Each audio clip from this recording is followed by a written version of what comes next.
মৰমৰ বন্ধু বান্ধৱীসকল তোমালোক সকলোকে আমাৰ এই চেনেললৈ পুনৰবাৰ স্বাগতম জনাইছোঁ। ডিএলএডৰ প্ৰি এণ্ট্ৰি টেষ্ট এক্সামৰ চিলেবাছ অনুসৰি এইবাৰ তোমালোকৰ পৰীক্ষাৰ কাৰণে উপসৰ্গ বহুত বেছি ইম্পৰ্টেণ্ট হয়। অনুসৰ্গ এবাৰৰ কাৰণে তোমালোকে চাব নালাগে। গতিকে উপসৰ্গৰ ৰিলেটেড কেনেকুৱা ধৰণৰ কুৱেশ্যন আহিব পাৰে, কি আহিব পাৰে এইখিনি আজিৰ এই ভিডিঅ'ত আলোচনা কৰিম। ভিডিঅ'টি শেষলৈকে চাই থাকা।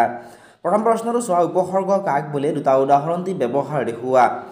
উপসৰ্গ কাক বোলে? যিবোৰ অব্যয়ে ধাতুৰ আগত বহি বিভিন্ন অৰ্থ প্ৰকাশ কৰে। যিবোৰ অব্যয়ে ধাতুৰ আগত বহি বিভিন্ন অৰ্থ প্ৰকাশ কৰে সেইবিলাককে উপসৰ্গ বুলি কোৱা হয়। এতিয়া কুৱেশ্যনটো এনেকুৱা ধৰণৰ দিব পাৰে যে শব্দৰ আগত উপসৰ্গ বহে নে অনুসৰ্গ বহে। ইয়াত তোমাক এনেকৈ নিদিয়ে, 3-4টা অপশ্যন দিব, কিন্তু মই অপশ্যনবোৰ লিখি থকা নাই। গতিকে শব্দৰ আগত উপসৰ্গ বহে নে অনুসৰ্গ বহে? শব্দৰ আগত সদায় উপসৰ্গ বহে। ঠিক আছে, মনত ৰাখিবা। এতিয়া আমি চাওঁ আহা কেনেকুৱা ধৰণৰ কুৱেশ্যন উপসৰ্গ অনুসৰ্গৰ ৰিলেটেড তোমালোকৰ পৰীক্ষাত আহিব পাৰে। আমি যদি প্ৰিভিয়াছ ইয়াৰৰ কুৱেশ্যন পেপাৰবিলাক চাওঁ, তাত এনেকুৱা ধৰণে আহিছিল যে পাৰিলে এবাৰ আহিবাচোন, এই বাক্যত চোন বৰ্ণ সমষ্টিটো হৈছে। এইটো ক্ৰিয়াপদ, উপসৰ্গ, অনুসৰ্গ নে বিশেষ্য পদ সুধিছে। ইয়াতে চোৱাচোন, আহিবা চোন ইয়াত শেষত প্ৰয়োগ হৈছে। শেষত প্ৰয়োগ হ'লে কি হ'ব? এইটো অনুসৰ্গ হ'ব। ঠিক আছে, আহিবা চোন, এই বাক্যত চোন বৰ্ণ সমষ্টিটো কি হ'ব? এইটো অনুসৰ্গ। আমি উপসৰ্গ কেতিয়া হয় আমি চালোৱেই নহয়, উপসৰ্গ কেতিয়া হয় আৰু শব্দৰ আগত কি বহে? উপসৰ্গ বহে। ইয়াত যিহেতু পিছত হৈছে, এইটো কি হ'ব? অনুসৰ্গ হ'ব। গতিকে অপশ্যন চি হ'ব এই কুৱেশ্যনটোৰ কাৰেক্ট এনচাৰ। ঠিক আছে, নেক্সট প্ৰশ্নটো চোৱাচোন। এইটো প্ৰশ্ন প্ৰিভিয়াছ ইয়াৰ পেপাৰত আহিছিলে ডিএলএডৰ প্ৰি এণ্ট্ৰি টেষ্টত। নি উপসৰ্গৰ যুগত হোৱা শব্দটো হৈছে, অপশ্যন এত আছিলে নিৰ্মল, অপশ্যন বিত আছিলে নিক্ষেপ, অপশ্যন চিত আছিলে নিৰ্বাণ আৰু অপশ্যন নম্বৰ ডিত আছিলে নিৰ্মাণ। নি উপসৰ্গৰ যুগত হোৱা শব্দটো নিৰ্বাণ, নিৰ্মল। এই নম্বৰটো চোৱাচোন, নিৰ্মল, নিৰ্মল ৰ উচ্চাৰণ হৈ আছে হয়নে? চি নম্বৰটো চোৱাচোন, নিৰ্বাণ, নিৰ ৰ উচ্চাৰণ হৈ আছে। আৰু ডি নম্বৰটো চোৱাচোন, নিৰ্মাণ হয়নে? কিন্তু বি নম্বৰটো তোমালোকে উচ্চাৰণ কৰাচোন, নিক্ষেপ শব্দটো উচ্চাৰণ কৰা তোমালোকে নিক্ষেপ। ঠিক আছে, গতিকে ইয়াতে কি উপসৰ্গ যোগ হৈছে?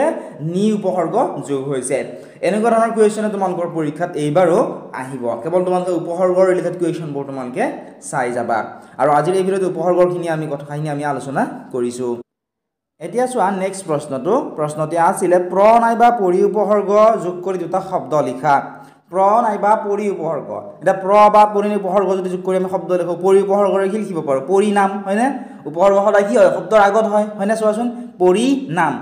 ঠিক তেনে পৰিৱেশ, গতিকে পৰি উপসৰ্গৰে দুটা শব্দ লিখিলোঁ।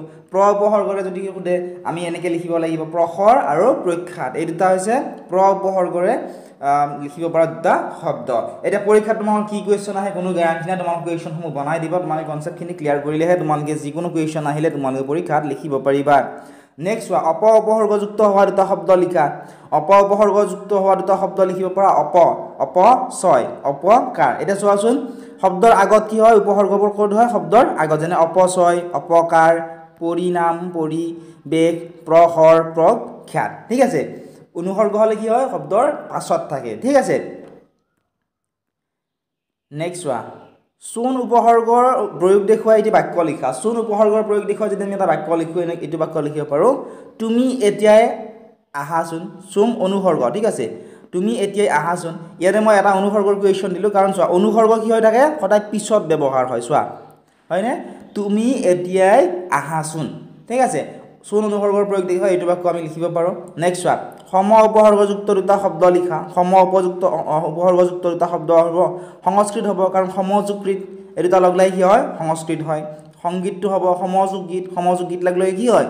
সংগীত হয়। ঠিক আছে, গতিকে সম উপসৰ্গযুক্ত শব্দ এই দুটা তোমালোকে লিখিব পাৰা। নেক্সট চোৱা, এইটো ইম্পৰ্টেণ্ট হয় জনাটো, উপসৰ্গ কেইটা আৰু কি কি? উপসৰ্গ কেইটা? উপসৰ্গ হৈছে মুঠ 20টা। কি কি? প্ৰ, পৰা, অপ, সং, নি, অব, অনু, নিৰ, দূৰ, বি, অধি, সু, উত, পৰি, প্ৰতি, অভি, অপি, অতি, উপ আৰু আহা। গতিকে উপসৰ্গ কেইটা? উপসৰ্গ হৈছে 20টা। সেই উপসৰ্গ কেইটা হৈছে এইকেইটা।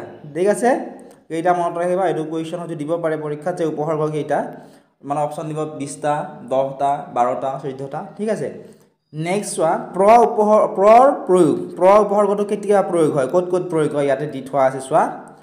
প্ৰ উপসৰ্গটো সাধাৰণতে খ্যাতি, আধিক্য, দক্ষতা, আৰম্ভ, উৎপত্তি, ব্যৱহাৰ, উৎকৰ্ষ, গতি, অতিশয়, উদ্ভৱ আদি অৰ্থত ব্যৱহাৰ কৰা হয়।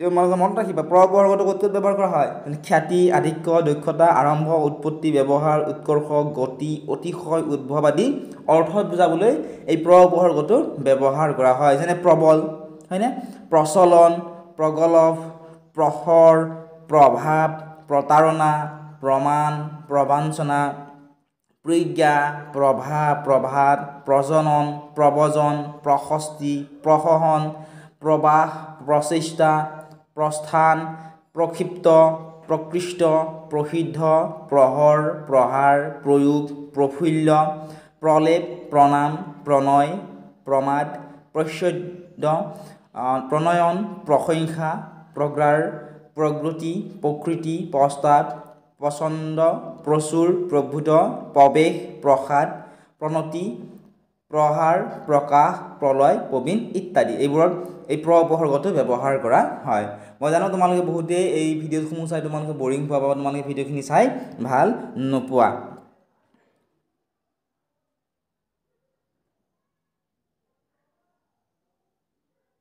গতিকে প্ৰ উপসৰ্গৰ এইখিনি প্ৰয়োগ কৰা হয় এইবিলাকত ঠিক আছে তোমালোকে 2-3 বাৰ ভালদৰে চাব লাগিব তেতিয়াহে তোমালোকে ভালদৰে বুজি পাবা ইয়াৰ ৰিলেটেড কুৱেশ্যন তোমালোকৰ পৰীক্ষাত আহিবই এইখিনি আছিল আজিৰ এই ভিডিঅ'ত সম্পূৰ্ণ ভিডিঅ'টো তোমালোকে আমাৰ এপত পাবা যিসকল বন্ধু বান্ধৱী এপটো ডাউনলোড কৰি লোৱা নাই ডাউনলোড কৰি ল'বলৈ নাপাহৰিবা ডেছক্ৰিপশ্যনত থকা লিংকত ক্লিক কৰি তোমালোকে এপটো ডাউনলোড কৰি ল'ব পাৰিবা